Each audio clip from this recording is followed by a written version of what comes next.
સૌથી પહેલા એક મોટા સમાચાર પાવાગઢથી મળી રહ્યા છે કે અહીંયા એક રોપવે તૂટ્યો છે। રોપવે એટલે જે શ્રદ્ધાળુઓને લઈ જાય છે મા અંબાના દર્શન કરવા માંચીથી છેક ઉપર સુધી એ રોપવે નહીં, પણ અહીંયા જે કામ ચાલી રહ્યું છે એનો ગુડ્સ આ રોપવે હતો, માલ સામાન લઈ જવાનો રોપવે હતો, એ તૂટ્યો છે અને એમાં 2 લોકોના મૃત્યુની આશંકા છે। ફોનલાઈન પર સહયોગી સંવાદદાતા હર્ષદ મહેરા જોડાયા છે। કઈ રીતે આ દુર્ઘટના થઈ અને શું લેટેસ્ટ અપડેટ મળી રહ્યા છે, હર્ષદ પાસેથી જાણીએ। જેની ઉપર પાવાગઢ ખાતે જે ગુડ્સ રોપવે છે એ રોપવે તૂટ્યા નહીં એક દુર્ઘટના સામે આવી છે અને થોડીક ક્ષણો પહેલા જ આ દુર્ઘટના ઘટી છે, જેમાં જે ગુડ્સ જે સામાન લઈ જવાનો જ્યારે મંદિર રિનોવેશનનું કામ ચાલતું એ ટાઈમે અહીંયા ગુડ્સ રોપવે બનાવવામાં આવ્યો હતો। આ પેસેન્જર રોપવે નથી, આ સ્પષ્ટતા કરેલી આ ગુડ્સ રોપવે હતો અને ગુડ્સ રોપવેની અંદર સરસામાન લઈ જવાનો માટે વાપરવામાં આવતો। તે સરસામાનની સાથે સાથે લગભગ 5 થી 6 વ્યક્તિઓ આની અંદર સવાર હતા અને આ જે રોપવેની દોરી તૂટતા આ દુર્ઘટના ઘટી છે, જેમાં શરૂઆતી તબક્કે 5 થી 6 વ્યક્તિઓ અંદર હોવાની શક્યતા છે અને તેમાં 2 ના તો લગભગ મોત થઈ ચૂક્યા છે અને બાકીના ઘાયલોને તાત્કાલિક સારવાર અર્થે હાલોલ રેફરલ ખસેડવામાં આવ્યા છે। હજુ સ્પષ્ટ ચિત્ર આગળ નથી આવ્યું, પરંતુ લગભગ 6 વ્યક્તિઓને ગંભીર રીતે ઈજા પહોંચી હોવાના સમાચાર છે। હર્ષદ, કઈ રીતે આ રોપવે તૂટ્યો હતો? શું મેન્ટેનન્સ નહોતું કરવામાં આવી રહ્યું? શું વાયરમાં કોઈ ખામી હતી કે પછી જે ટ્રોલી જઈ રહી હતી એમાં વધારે સામાન અથવા તો કેપેસિટી કરતા વધારે વજન હતું? થયું શું હતું, કઈ જાણવા મળી રહ્યું છે? શરૂઆતી તબક્કાની અંદર આ જે ગુડ્સ રોપવે હતો અને ગુડ્સ રોપવે પર ટ્રેક્ટરથી લઈને જેસીબી સુધીના સામાનો ઉપર પહોંચાડવા માટે, એટલે કે મજબૂતાઈ બાબતે પ્રશ્ન ના કરી શકાય, પરંતુ ખૂબ જ લાંબા સમયથી આ ગુડ્સ રોપવે લગાવવામાં આવેલો હતો, જેના કારણે એવું કહી શકાય કે ખૂબ જ લાંબા સમયના કારણે જે રોપવેના અંદર કોઈ એમના ફાઉન્ડેશનની અંદર ખામી આવી હોય અને ફાઉન્ડેશનના કારણે જે રોપવે તૂટે હોવાની મનાઈ રહ્યું છે। હર્ષદ, ટ્રોલી નીચે પડી હતી કે પછી આ બધા વચ્ચે 6 લોકોના મૃત્યુ થયા હોવાના પણ અત્યારે સમાચાર મળી રહ્યા છે। આ જે ગુડ્સ રોપવે તૂટ્યો છે એના કારણે 6 લોકોના મૃત્યુ થયા છે, એટલે કે હર્ષદ, જે ટ્રોલીમાં 6 લોકો સવાર હતા એ 6 ના મૃત્યુ થયા છે, એનું અત્યારે પુષ્ટિ થઈ ચૂકી છે। જી, હાલ જ સમાચાર મળી રહ્યા છે કે જે 6 વ્યક્તિઓ અંદર સવાર હતા એ 6 ના મૃત્યુ થઈ ચૂક્યા છે અને શરૂઆતી માહિતીમાં એવું છે કે આ રોપવેની અંદર જે રોપ હતો એ રોપ તૂટ્યો અને તૂટતાની સાથે જે અંદર જે ટ્રોલી હતી એ ટ્રોલી પર એક જોરદાર ઝાટકા સાથે અંદર જે સવાર હતા એ લોકો નીચે ખીણમાં પડી ગયા હતા અને જેના કારણે તે લોકોના ઘટના સ્થળે જ લગભગ મોત નીપજી ચૂક્યા છે। રોપવેને ખૂબ જ મોટું નુકસાન થયું છે। રોપ તૂટી જવાના કારણે આ દુર્ઘટના બની હોવાનું પ્રાથમિક તારણોમાં બહાર આવ્યું છે। બિલકુલ, અને એક બીજી વાત પણ અહીંયા હર્ષદ મળી રહી છે કે જે ટાવર બનાવાયો હતો એ ટાવર પણ થોડો ટ્વિસ્ટ થયો છે કે એવી કોઈ વાત મળી રહી છે, એમાં કેટલું સત્ય છે? જી, રોપવે જે તૂટ્યો છે જેના કારણે એક જોરદાર ઝાટકો લાગવાના કારણે જે ટાવર હતો એ ટાવરના જે રોપ છે એ રોપ પણ આ મોટા ઝાટકાના કારણે રોપ વળી ગયાના દ્રશ્યો પણ આપણને જોવા મળી શકે છે। એ જે રોપવેનો જે ટાવર હતો એ ટાવર અડધેથી વળી ગયેલો દ્રશ્યમાં જોવાઈ રહ્યો છે। જીનુપુર, હર્ષદ, સવાલ અહીંયા આગળ એ થાય કે આ ગુડ્સ રોપવે છે, જો ગુડ્સ રોપવે છે તો માલ સામાનની અવરજવર આમાં થવી જોઈએ। શું આમાં નિયમો વિરુદ્ધ જઈ અને માણસોને લઈ જવાઈ રહ્યા હતા? આ એક મોટી જાનહાની, 6 લોકોની મૃત્યુ થયા છે। શું આ 6 લોકોના મૃત્યુ એક મોટી બેદરકારી છે, નિયમોને અવગણના કરવામાં આવી, એનું ક્યાંક પરિણામ તો નથી આ? ચોક્કસથી નિપુણ, એવું કહી શકાય કે પેસેન્જર માટેનો જે રોપવે છે એ રોપવે બિલકુલ ચાલુ છે બાજુમાં, અને એની જગ્યાએ આ માત્ર ને માત્ર સરસામાનની અવર જવર માટે ઉપર લઈ જવા માટે આ ગુડ્સ રોપવે બનાવેલો હતો અને આ ગુડ્સ રોપવે ની અંદર કોઈ પણ વ્યક્તિ અંદર સવાર ના થઈ શકે। જોકે જ્યારે વડાપ્રધાન નરેન્દ્ર મોદી અહીં આવ્યા તે વખતે એમના માટે સ્પેશિયલ વ્યવસ્થા માટે આ ગુડ્સ રોપવેની અંદર એક ટ્રોલી બનાવવામાં આવી હતી। હવે એ ટ્રોલીનો ક્યાંક ને ક્યાંક ગેરકાયદેસર ઉપયોગ કરીને ક્યાંક ને ક્યાંક પોતાના નજીકના અથવા તો કોઈ વીઆઈપી જે યાત્રાળુ હોય એ યાત્રાળુઓને ઉપર પહોંચાડવા માટે આ ટ્રોલીનો ઉપયોગ થતો હતો।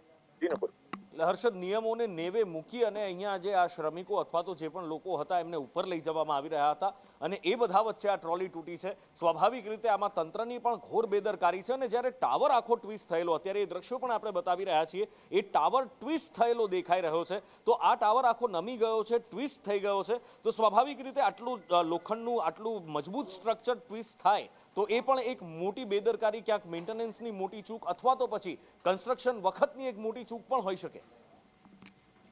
બિલકુલ ચોક્કસથી કહી શકાય કે આ જે રોપવે હતો લાંબા સમયથી લાગેલો હતો, જેનું રેગ્યુલર મેન્ટેનન્સ છેલ્લા કેટલાક સમયથી થઈ જ નહોતું રહ્યું, અને આ કોઈ વિદેશી કંપની હતી અને વિદેશી કંપની દ્વારા આ ગુડ્સનો રોપવે લગાવવામાં આવ્યો હતો. જો કે આ જે ટાવર જે વાંકો વળી ગયેલો છે, આ જ ટાવરના ઉપયોગથી મોટા મોટા જેસીબી અને ટ્રેક્ટર પણ અહીંયા ઉપર લઈ જવામાં આવ્યા હતા. જોકે હાલ આ જે અકસ્માત થયો તેની અંદર એક નાનકડી ટ્રોલી માંથી જે લોકો સવાર હતા એનો પડી જવાથી મોત થયા છે. એટલે કે એટલું બધું વજન પણ નહોતું, છતાં પણ આ અકસ્માત થયો. એટલે એટલું ચોક્કસથી કહી શકાય કે આ જે રોપવે છે, રોપવેનું રેગ્યુલર મેન્ટેનન્સ નહોતું થયું. આ એક ગંભીર બેદરકારી કહી શકાય. હર્ષદ, મંદિરનું કામ લગભગ પૂર્ણ થઈ ગયું છે, તો હવે આ ટ્રોલી અને આ રોપવેનો ઉપયોગ શેના માટે થઈ રહ્યો હતો? જી, મંદિરનું કામ પૂરું તો થઈ ગયું છે, પરંતુ ત્યારબાદ બીજા અને ત્રીજા તબક્કાની અંદર પણ અમુક કામો જે હતા, ત્યાં જ્યારે એક ભોજનશાળા જે છે, ભોજનશાળા માટેનો સરસામાન પહોંચાડવા માટે સાથે સાથે બાજુમાં એક લિફ્ટ તૈયાર થઈ રહી છે. લિફ્ટ માટેનો પણ રો મટીરિયલ તૈયાર કરવા માટે આ ગુડ્સ રોપવેનો ઉપયોગ હાલ થઈ રહ્યો હતો. હર્ષદ, જોડાયેલા રહેશો મારી સાથે. અને એક મોટી આ ગંભીર બેદરકારી ફરી એકવાર, જ્યારે કોઈ પણ દુર્ઘટના થતી હોય તો એનું સરનામું ગુજરાત જ કેમ હોય છે, એ સવાલ અહીંયા ફરી એકવાર વિચાર માંગી લે છે. કારણ કે બ્રિજ તૂટતા હોય, નાના નાના બાળકો બોટ દુર્ઘટનામાં મૃત્યુ પામતા હોય, કે પછી કોઈ પણ મોટી હોનારત થતી હોય, ક્યાંય આગ લાગતી હોય, તો એ ગુજરાતમાં જ કેમ? રોપવે પણ તૂટવા તો એ ગુજરાતમાં જ કેમ? આ સવાલ ઊભા થાય છે. શું ખરેખર ગુજરાતનું તંત્ર એટલું નપાણિયું થઈ ગયું છે કે ક્યાંય પણ કોઈ ધ્યાન નથી રાખવામાં આવતું? સ્વાભાવિક રીતે હર્ષદે જે પ્રમાણે કહ્યું કે આ એ જ રોપવે છે, આ એ જ ગુડ્સ રોપવે છે કે જ્યાંથી મોટા મોટા જેસીબી મશીન, ટ્રેક્ટરો બધું જ ઉપર લઈ જવાઈ રહ્યું હતું. જ્યારે મંદિરનું સમારકામ ચાલી રહ્યું હતું, રિનોવેશન થઈ રહ્યું હતું, એ વખતે મંદિરના નવીનીકરણ વખતે મોટા મોટા સાધનો જો ચડ્યા છે, તો પછી એક ટ્રોલી માત્રથી આ ટાવર આટલો બધો ટ્વિસ્ટ કેવી રીતે થયો? આ ટાવર આટલો બધો નમી કેવી રીતે ગયો? સ્વાભાવિક રીતે ક્યાંક સ્ટ્રક્ચરલ ખામી આવી છે અથવા તો મેન્ટેનન્સનો અભાવ છે, અને એના જ કારણે આ મોટી દુર્ઘટના થઈ છે. 6 લોકોએ જીવ ગુમાવવાનો વારો આવ્યો છે. અને આ રોપવેનો ઉપયોગ માણસો માટે નથી કરી શકાતો, માત્ર ને માત્ર ગુડ્સ માટેનો આ રોપવે છે. તો એમાં આ ટ્રોલી મૂકી અને માણસોની અવરજવર કેમ કરાઈ રહી હતી, એ પણ એક સવાલ છે. અને આના માટે હવે જ્યારે જવાબદારી નક્કી કરવાનો વારો આવશે, તો એકબીજા ઉપર ટોપી ફેરવવાની વાત શરૂ થઈ જશે, એકબીજા ઉપર ખો નાખવાના ખેલ શરૂ થઈ જશે. જે ભૂતકાળની અંદર આપણે જોયું છે એ અહીંયા પણ જોવા મળશે. આ કંપનીનો જેનો રોપવે છે એને મેન્ટેનન્સ કર્યું છે કે કેમ, એ કંપનીના સંચાલકો હોય કે પછી એ કંપનીના અધિકારીઓ હોય, કદાચ બની શકે એમના ઉપર આ 6 લોકોના મૃત્યુ થયા પછી પણ એ મોતનો પણ મલાજો ન જાળવવામાં આવે અને એમને બચાવવાના ખેલ શરૂ થઈ જાય, અથવા તો અત્યારથી જ એ ખેલની શરૂઆત પણ થઈ હોય. પણ દુર્ભાગ્યની વાત એ છે કે કોઈ પણ મોટી દુર્ઘટના થાય તો એનું સરનામું ગુજરાત જ મળે છે, અને ઇતિહાસ આ બાબતનો સાક્ષી છે. આ વાતને કોઈ નકારી શકે એમ નથી. ભૂતકાળમાં થોડા નજીકના જ ભૂતકાળમાં ખૂબ બધી ઘટનાઓ આવી બની ચૂકી છે, અને ફરી એકવાર આ ગુડ્સ રોપવે તૂટ્યો છે. 6 લોકોના મૃત્યુ થયા છે. આ ટ્રોલી અહીંયા શા માટે ચલાવવામાં આવતી હતી? હર્ષદે કહ્યું કે કેટલાક વીવીઆઈપી મહેમાનો આવતા હતા,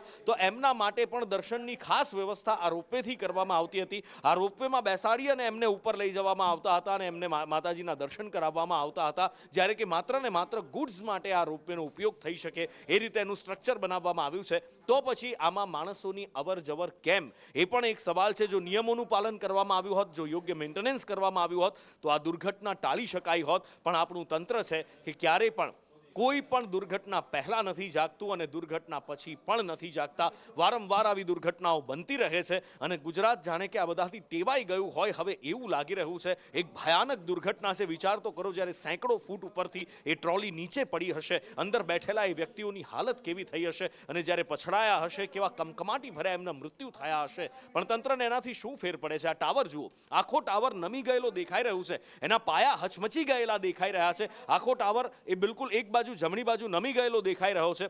તો શું આ ટાવર અને એની સાથે સાથે આટલું મજબૂત સ્ટ્રક્ચર ટ્વિસ્ટ થયેલું પણ દેખાય છે? એટલે શું અહીંયા આગળ કોઈ મોટી દુર્ઘટના બનવાની રાહ જોવાઈ રહી હતી? કારણ કે જો સ્ટ્રક્ચર નબળું પડ્યું હતું ટાવરનું, તો કેમ એનું ધ્યાન રાખવામાં નહોતું આવ્યું? આ સ્ટ્રક્ચર નબળું પડ્યું છે, અહીંયા દેખાઈ રહ્યું છે. ટાવર ટ્વિસ્ટ થયો છે, ટાવર નમી ગયો છે, અને એનું કદાચ બની શકે કે યોગ્ય સાર સંભાળ ન રાખવામાં આવતી હોય, એનો રિપોર્ટ લેવામાં ન આવતો હોય, એનો સ્ટ્રેન્થન રિપોર્ટ ન લેવામાં આવતો હોય, અને એના કારણે આ દુર્ઘટના બની હોય. કારણ કે જો ભૂતકાળમાં મોટા મોટા મશીન જે ટાવરના જોરે લઈ જવામાં આવ્યા હોય, એક ટ્રોલીથી એ ટાવર કેવી રીતે તૂટી શકે એ પણ એક સવાલ છે. એની સાથે સાથે જ્યારે ભારે પવન વાતો હોય છે, મેઘાવી માહોલ હોય છે, ત્યારે બધા જ રોપવે, જેટલા પણ રાજ્યની અંદર રોપવે છે, એ બંધ કરી દેવામાં આવતા હોય છે. તો પછી આ રોપવે ચાલુ કેમ હતો એ પણ સવાલ છે, કારણ કે મેઘાવી માહોલ છે. આપણે જોયું કે પંચમહાલમાં સુસવાટાભેર પવન સાથે વરસાદ પણ વરસે છે અને અહીંયા આ દ્રશ્યો પણ સાબિતી આપે જ છે. અત્યારે જ્યાં રેસ્ક્યુ ઓપરેશન ચાલી રહ્યું છે એ વખતના આ દ્રશ્યો, આ વિડીયો સામે આવ્યા છે, એમાં પણ વરસાદ વરસી ગયેલો દેખાય છે, ગોરંભાયેલું વાતાવરણ છે. તો આ વાતાવરણ વચ્ચે રોપવે ચાલુ કેમ રખાયો? સદંતર એક પછી એક નિયમોની અવગણના કરવામાં આવી અને આ નિયમોની અવગણનાની એક વણઝાર લાગી ગઈ અને એ વણઝારે આ મોટી દુર્ઘટનાને આમંત્રણ આપ્યું અને એ મોટી દુર્ઘટના 6 લોકોનો જીવ લઈ ગઈ છે. કારણ કે પહેલો નિયમ એ કે આ ગુડ્સ રોપવે છે, એમાં માણસોને લઈ જવાની મનાઈ હોય છે, માણસો નથી જઈ શકતા. તો એ માણસોને અહીંયાથી લઈ જવામાં આવી રહ્યા હતા, માણસોની અવરજવર કરવામાં આવી રહી હતી. બીજું, ટાવર ટ્વિસ્ટ થયો છે, એનો મતલબ એ છે કે ના એનો સ્ટ્રેન્ડન રિપોર્ટ કાઢવામાં આવ્યો છે, ના યોગ્ય મેન્ટેનન્સ થયું છે. એ સિવાય આટલું મજબૂત સ્ટ્રક્ચર વળી કેવી રીતે શકે, એ પણ એક મોટો સવાલ છે. પણ સ્ટ્રક્ચર વળ્યું છે, સ્ટ્રક્ચર ટ્વિસ્ટ થયું છે અને એનું જ એક કારણ હોઈ શકે કે યોગ્ય સમારકામ ન કરવામાં આવ્યું હોય, આ નિયમોનો ઉલાળિયો થયો છે. અને બીજું કે ચોમાસામાં આવા વાતાવરણની અંદર પણ આ રોપવે ચાલુ રાખવામાં આવ્યો હતો. સામાનની સાથે સાથે માણસોની અવરજવર થઈ રહી હતી અને એણે જ 6 લોકોના જીવ લીધા છે. અને હવે આગળ વાત કરવી છે રાજ્યમાં ધડબડાટી બોલાવી રહેલા મેઘરાજાની. ઉત્તરથી લઈ દક્ષિણ અને આ બાજુ મધ્યથી લઈ અને સૌરાષ્ટ્રને મેઘરાજા ભીંજવી રહ્યા છે, ઓળખોળ થયા છે. અને એ આખા ગુજરાતનો આ ચિતાર એક 20 વિન્ડોની અંદર, 20 દ્રશ્યોની અંદર આપવાનો એક અમે આપને પ્રયાસ કરી રહ્યા છીએ. ઉત્તર ગુજરાતમાં એ પાટણ હોય કે સૌરાષ્ટ્રનું બોટાદ હોય, માળિયા હાટીના હોય, જસદણ હોય, આ બાજુ હિંમતનગર ઉત્તર ગુજરાતનું પ્રાંતિજ હોય, પછી પોશીના હોય કે આ બાજુ સૌરાષ્ટ્રનું કાલાવડ હોય, ભરૂચનું ઝઘડિયા દક્ષિણ ગુજરાતનું, આ બાજુ ઉત્તર ગુજરાતનું મોડાસા, કડાણા ડેમમાંથી પણ ધસમસતું પાણી છૂટતું દેખાઈ રહ્યું છે. ડભોઈ છે કે પછી કડી હોય, દક્ષિણથી લઈ ઉત્તર અને સૌરાષ્ટ્ર બધે જ વરસાદ અને વરસાદ દેખાઈ રહ્યો છે. અને આ બાજુ અમદાવાદ ગ્રામ્ય વિસ્તારમાં પણ વરસાદ છે. આખા રાજ્યનું આકાશ જાણે કે ગોરંભાયેલું છે. વિરમગામ, માંડલ બધે જ પાણી થઈ ચૂક્યું છે. આજે સવારથી જ આમ જુઓ તો ગઈકાલ રાતથી જ વરસાદ શરૂ થયો હતો. 2-3 દિવસથી જો કે આ રાઉન્ડ શરૂ થઈ ચૂક્યો છે. અને આજે અત્યારે વિરમગામ આપ જોઈ રહ્યા છો, ભરવાડી દરવાજા હોય, બસ સ્ટેશન હોય, બધે જ પાણી ભરાઈ ગયા છે. ઐતિહાસિક શહેર છે વિરમગામ. સર્વોદય સોસાયટી, નવાપરા બધે જ પાણી થઈ ગયા છે. રસ્તા પર ઘૂંટણસમાં પાણી છે. બાળકોને મોજ આવી ગઈ છે અને મોટા જ્યાં આગળ કામ ધંધેથી લોકો જઈ રહ્યા છે એમને તકલીફ પડી રહી છે. હવામાન વિભાગની આગાહીને લઈને સમગ્ર ગુજરાતમાં વરસાદ વરસી રહ્યો છે. ત્યારે અમદાવાદ જિલ્લાના ગ્રામ્ય વિસ્તારમાં પણ વિરમગામ, માંડલ, નળકાંઠા સહિત ગ્રામ્ય વિસ્તારમાં ભારે વરસાદ ખાબક્યો છે. સવારથી લઈને ધીમી ધારે વરસાદ શરૂ થયો હતો અને બપોરે એકાએક ધોધમાર વરસાદ ખાબકતા શહેરના નીચાણવાળા વિસ્તારોમાં વરસાદી પાણી ભરાઈ ચૂક્યા છે. વિરમગામ શહેરની વાત કરીએ તો વિરમગામ શહેરના ભરવાડી દરવાજા હોય, બસ સ્ટેન્ડ વિસ્તાર હોય, નાના મોટા પરકોટા વિસ્તાર હોય કે અનેક જે નાના નીચાણવાળા વિસ્તારો હોય જ્યાં વરસાદી પાણી ભરાઈ જવાના કારણે વાહન ચાલકો અને રાહદારીઓને ભારે હાલાકીનો સામનો કરવો પડી રહ્યો છે. આપ જોઈ રહ્યા છો કે આજે વિરમગામ શહેરના જે વેપારી બજાર છે, આ ભરવાડી દરવાજો, ત્યાં ભારે એવો વરસાદ ખાબકવાના કારણે નીચાણવાળા વિસ્તારોમાં વરસાદી પાણી ખાબક્યા છે. સવારથી લઈને અત્યારે વાત કરીએ તો સવારથી લઈને 1.5 થી 2 ઇંચ જેટલો જે વરસાદ છે અત્યારે નોંધાવા પામ્યો છે અને અનેક જગ્યાએ વાહનો ફસાવાના પણ ઘટનાઓ સામે આવી છે. ત્યારે બીજી બાજુ નળકાંઠાના ગ્રામ્ય વિસ્તારમાં ભારે વરસાદ ખાબકવાથી ખેડૂતો પણ ખુશ જોવા મળી રહ્યા છે. પિયુષ ગજ્જર, સંદેશ ન્યૂઝ, વિરમગામ. આ બાજુ વલસાડમાં પણ સારો એવો વરસાદ વરસ્યો છે. એની સાથે સાથે ઉપરવાસમાં પણ ભારે વરસાદ અને પાર નદી ગાંડી તૂર બની છે. પાર નદી કાંઠા તોડી અને ગામડા અને શહેરના વિસ્તારોમાં પહોંચી ગઈ છે. ગણેશ મંડપની અંદર પાણી ભરાઈ ગયા છે. આજે ગણપતિ બાપાને વિદાય આપવામાં આવી રહી છે, વિઘ્નહર્તાની વિદાય થઈ રહી છે. પણ એ બધા વચ્ચે મંડપ ભલે ખાલી દેખાતા હોય પણ સવાર સુધી આ મંડપમાં ગણપતિ બાપા બિરાજમાન હતા અને બપોર પછી અહીંયા વિદાય સમારંભ કરવામાં આવ્યો. પણ એ આવી રીતે બોટમાં વિદાય આપવી પડી હતી.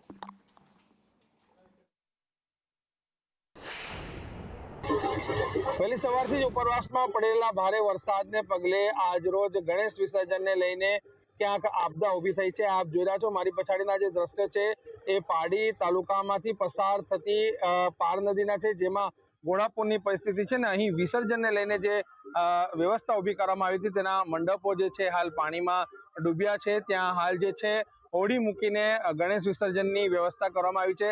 આપ જોઈ રહ્યા છો દ્રશ્યો, જે પાર નદીની અંદર ધસમસતો પ્રવાહ જે છે એ ઉપરવાસમાં એટલે કે કપરાડા ખાતે જે પડી રહેલો ભારે વરસાદ છે એ વરસાદને લઈને જે પાણી છે એ પાર નદીમાં આવી રહ્યું છે અને પાર નદીની અંદર હાલ ઘોડાપુરની પરિસ્થિતિ સર્જાય છે. ત્યારે ક્યાંક ને ક્યાંક ગણેશ વિસર્જન કરનારા ગણેશ મંડળોમાં ચિંતાનો વિષય ઊભો થયો છે. પરંતુ જ્યાં ક્યાંક જે છે વ્યવસ્થા હાલ જે છે તંત્ર દ્વારા કરવામાં આવી રહી છે. અહીંના સ્થાનિક જે માછીમારો છે, અહીંના સ્થાનિક જે લોકો છે, તેઓ દ્વારા અહીંયા બોટ મૂકવામાં આવી છે અને એમાં હવે વિસર્જન કરવામાં આવશે. પરંતુ ક્યાંક ને ક્યાંક આ જોખમી જ કહી શકાય હાલ કે, કારણ કે ઉપરવાસમાં વરસાદને કારણે જે પ્રકારે નદીના જળસ્તરમાં વધારો થયો છે અને જે પંડાલો બનાવવામાં આવ્યા છે તે ડૂબ્યા છે, ત્યારે ક્યાંક ને ક્યાંક ગણેશ મંડળોની અંદર જે છે હાલ ચિંતાનો વિષય સતાવી રહ્યો છે. જાવેદ ખાન, સંદેશ ન્યૂઝ, પારડી. આ બાજુ પાટણમાં ફરી એકવાર વરસાદ વરસી રહ્યો છે. હવામાન વિભાગ અને હવામાન શાસ્ત્રીઓએ આગાહી કરી હતી કે ત્રીજો રાઉન્ડ પહેલા 2 રાઉન્ડ કરતા પણ ધમધોકાર વરસશે અને એવું જ થઈ રહ્યું છે. પાટણમાં ધોધમાર વરસાદ વરસ્યો અને નીચાણવાળા વિસ્તારો અને અંડરપાસમાં પાણી ભરાઈ ગયા છે. પછી એ રહેણાંક વિસ્તાર હોય, બજાર હોય કે પછી કમર્શિયલ વિસ્તાર પણ કેમ ના હોય, પાટણ પાણી થઈ ગયું છે.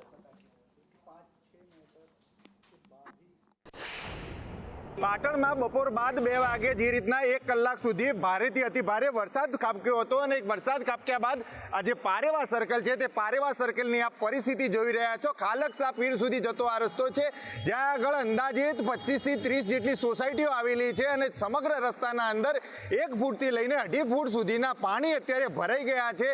નાના વ્હીકલોથી લઈને તમામ મોટા વ્હીકલોને અત્યારે અવર જવર માટે ભારે મુશ્કેલીનો સામનો કરવામાં આવી રહ્યો છે. અને સાથે સાથે સૌથી મોટી વાત કે અત્યારે જે આ રોડ ઉપર નજીકમાં જે અત્યારે શિશુ મંદિર નાની સ્કૂલ આવેલી છે, તે સ્કૂલના અંદર અત્યારે વાલીઓ ખૂબ જ મુશ્કેલીનો સામનો કરીને તેમના બાળકોને લાવવા લઈ જવા અત્યારે મજબૂર બની રહ્યા છે. તેને બાળકોને લેવા જવામાં કેવી મુશ્કેલી પડે છે? બહુ મુશ્કેલી પડે છે. ખાડા ખૈયા વધારે છે, દરેક જગ્યાએ પાણી ભરાઈ ગયા છે. બાળકોને લેવા આવવામાં બહુ જ મુશ્કેલી પડે છે. વિકરાળ પરિસ્થિતિ થશે, કેમ કે દરેક જગ્યાએ ખાડા ખૈયા છે. કેટલાના એક્ટિવા, બાઇક બધું પણ ડૂબાઈ શકે એમ છે, કેમ કે દરેકે દરેક જગ્યાએ કોઈ જાતની પાણી નિકાલની સગવડ છે નહીં. આનાથી વધુ વરસાદ આવશે તો તકલીફ વધારે થશે. બાળકોને લઈ જવા માટે અત્યારે જે રીતના વાલીઓ પણ ખૂબ જ મુશ્કેલીનો સામનો કરી રહ્યા છે અને સાથે સાથે જે 25 થી 30 જેટલી સોસાયટીઓ છે તેનો પણ સમગ્ર અત્યારના જે વાહન વ્યવહાર છે તે પણ ઠપ થઈ ગયો છે. હજુ હવામાન ખાતા દ્વારા આવનારા 48 કલાકમાં ભારેથી ભારે વરસાદની આગાહી આપી દેવામાં આવી છે. ત્યારે કેવી પરિસ્થિતિ સર્જાશે તે જોવાનું રહ્યું. યશવંત પટેલ, સંદેશ ન્યૂઝ, પાટણ. તો આ બાજુ સૌરાષ્ટ્રમાં પણ ધમધોકાર વરસવાનું ફરી એકવાર શરૂ કર્યું છે. રાજકોટ જિલ્લામાં મેઘો ધમધોકાર વરસ્યો છે અને અણિયારા ગામ સંપર્ક વિહોણું થયું છે. આ બાજુ જસદણથી શરૂ કરી અને છેક ઉપલેટા પંથક સુધી ધમધોકાર વરસાદ વરસ્યો છે અને એના કારણે અણિયારામાંથી પસાર થતી નદી કોઝવે પરથી વહી રહી છે. કોઝવે પરથી ધસમસતા પાણી વહી રહ્યા છે અને એના કારણે ગામ સંપર્ક વિહોણું થયું છે. કેટલાક ઇમરજન્સીમાં જો બહાર નીકળવું પડે તો આવી રીતે દોરડા બાંધી માનવ સાંકળ રચવી પડે છે અને જીવના જોખમે લોકો રસ્તો પસાર કરતા અહીંયા દેખાયા છે. તો બીજી બાજુ જે અણિયારા ગામના આ દ્રશ્યો સામે આવી રહ્યા છે કે ત્યાં બેઠો પુલ છે. વર્ષોથી અહીંયા ઊંચો પુલ બનાવવાની માંગ થઈ રહી છે, પણ કામ વર્ષોથી ચાલુ છે, અધૂરું છે અને એના કારણે લોકોને આવું જીવનું જોખમ ખેડવું પડી રહ્યું છે.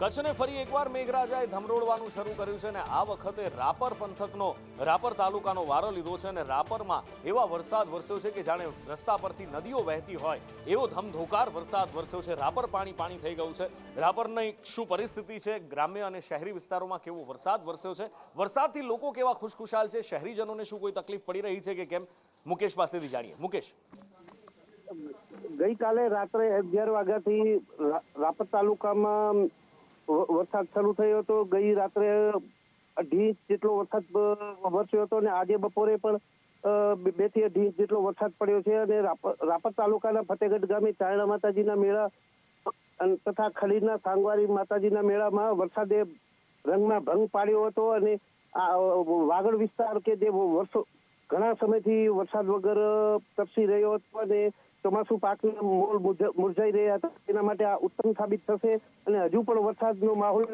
જામ્યો છે અને હજુ પણ ધીમી ધારે વરસાદ અવિરત ચાલુ રહ્યો છે. હવામાન વિભાગે આજે 4 વાગ્યા સુધીમાં એટલે કે સાંજે 4 વાગ્યા સુધીમાં ભારેથી અતિ ભારે વરસાદની આગાહી ઉત્તર ગુજરાતમાં કરી હતી. બનાસકાંઠા, સાબરકાંઠા અને અરવલ્લીમાં, અને આ જ આગાહી પ્રમાણેનો વરસાદ વરસ્યો છે સાબરકાંઠા જિલ્લામાં અને અરવલ્લી જિલ્લામાં. અરવલ્લીના આગળ સમાચાર બતાવે પણ સાબરકાંઠા જિલ્લામાં પ્રાંતિજ હોય કે પોશીના કે પછી ઈડર, બધે જ વરસાદ વરસ્યો છે. દ્રશ્યો અત્યારે તમે જોઈ રહ્યા છો પ્રાંતિજની મુખ્ય બજારના દ્રશ્યો છે. ઊંચા પડથારની દુકાનો છે ત્યાં પાણી નથી ઘૂસ્યા, પણ જ્યાં નીચી દુકાનો હતી, જ્યાં ઊંચા પડથાર નથી ત્યાં પાણી ઘૂસી ગયા, કેટલીક જગ્યાએ મંદિરમાં પાણી ઘૂસ્યા છે, તો બીજી બાજુ પાણીનું નદીઓ પણ ગાંડી તૂર બની છે. આ બાજુ ધરોઈમાંથી પણ પાણી છોડવામાં આવ્યું છે અને સાબરમતી નદીનું પણ જળસ્તર વધી રહ્યું છે. અને એની સાથે સાથે સાબરકાંઠાના શિનોરમાં પણ વરસાદ વરસી રહ્યો છે અને વરસાદ વરસતા અહીંયા લોકોમાં તો ખુશાલી જોવા મળી રહી છે, પણ શહેરી વિસ્તારમાં હાલાકીના દ્રશ્યો જોવા મળી રહ્યા છે. અમારે દર વખત આ દુકાન બંધ કરી દેવી પડે છે અને અહીં જે મોટા સાધન જતા હોય એટલે પાણી વેણ આવતું હોય એટલે દુકાનમાં આવી જવાનું લીધે દર વખતે અમારા ધંધો બંધ કરી દેવો પડે છે. એ પણ મંદિરમાં વારંવાર પાણી ભરાવાથી દૂષિત પાણી, જેવા કે બજાર ચોકથી લઈને તો આખા વિસ્તારનું પાણી, દૂષિત પાણી ભગવાનના ચરણોમાં અને એમના મુખ સામે જાય છે, જેથી તંત્રને રજૂઆત કરવામાં આવે કે જલ્દથી જલ્દ આ નિકાલ થાય. એ રજૂઆત કરીએ છીએ અમે કે ભાઈ પાણી જલ્દી વેરાસર ઉતરી જાય અને ફરી ક્યારે ભરાય નહીં એવું કંઈક કરી આપો. કુશીના તાલુકાની અંદર વધારે વરસાદ પડવાથી અમે હાલ આ સેજ નદી ઉપર સેજ નદી નિહાળવા આવી રહ્યા છે. આ પ્રથમ વખત આ સેજ નદીમાં ઘોડાપુર આવેલું જોવા મળેલ છે.